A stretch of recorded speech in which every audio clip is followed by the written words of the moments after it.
1946 October മാസം ഐതിഹാസികമായ പുന്നപ്രവയലാർ സമരത്തിന് പിന്നിലുള്ളവരെ തിരഞ്ഞ് പോലീസ് തലങ്ങും വിലങ്ങും പായുകയാണ്. അതിലൊരു 23-കാരൻ പൂഞ്ഞാറിലെ വേലൻപറമ്പിലുണ്ടെന്ന് രഹസ്യവിവരം.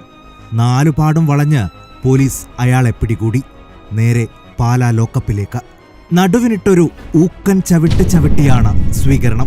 അയാൾ മുഖമടച്ചു വീണു. പിന്നെ മണിക്കൂറുകൾ നീണ്ട മർദ്ദനം.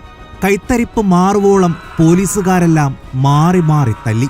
തീർന്നില്ല, കാൽപാദങ്ങൾ അഴികൾക്കിടയിൽ വെച്ച് കെട്ടി. കാൽവെള്ളയിൽ ലാത്തികൊണ്ട് മാറി മാറി അടിച്ചു. മറ്റ് നേതാക്കളുടെ പേര് ചോദിച്ചാണ് ക്രൂരത. അടിയേറ്റ് പുളയുമ്പോഴും ഒന്നും പറയാതെ ഒട്ടും കൂസാതെ നിൽക്കുകയാണ് അയാൾ. അതിനിടെ ഒരു പോലീസുകാരൻ തോക്കിന്റെ ബയണറ്റ് ഇടതു കാൽവണ്ണയിലേക്ക് കുത്തിയിറക്കി. ലോക്കപ്പിലാകെ ചോര പടർന്നു. ബോധം പോയ ആ ചെറുപ്പക്കാരൻ മരിച്ചെന്ന് കരുതി കുറ്റിക്കാട്ടിൽ കൊണ്ടുപോയി കളയാൻ പോലീസ് തീരുമാനിച്ചു. കൈസഹായത്തിന് ലോക്കപ്പിലുണ്ടായിരുന്ന കള്ളൻ കോവാലനെയും കൂട്ടി. ജീപ്പ് പുറപ്പെട്ടു. മുന്നോട്ട് നീങ്ങവേ കള്ളൻ കോവാലൻ വിളിച്ചു പറഞ്ഞു, "സാറേ, അനക്കമുണ്ട്. ആശുപത്രിയിൽ കൊണ്ടിട്ടേക്കാം. ചത്താൽ അവര് നോക്കിക്കോളുമെന്ന് കള്ളൻ കോവാലന്റെ നിർദ്ദേശം." പാലായിലെ ആശുപത്രിയിൽ അയാളെ ഉപേക്ഷിച്ച് ജീപ്പ് കടന്നുപോയി. വേച്ചുവേച്ചാണെങ്കിലും ദിവസങ്ങൾക്കുള്ളിൽ അയാൾ എഴുന്നേറ്റു.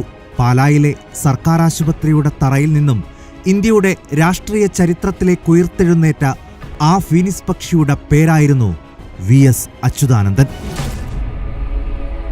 അവസാന ശ്വാസം വരെയും ആ പോരാട്ടവീര്യം VSൽ കനലായി എരിഞ്ഞതിന് കാലം സാക്ഷി.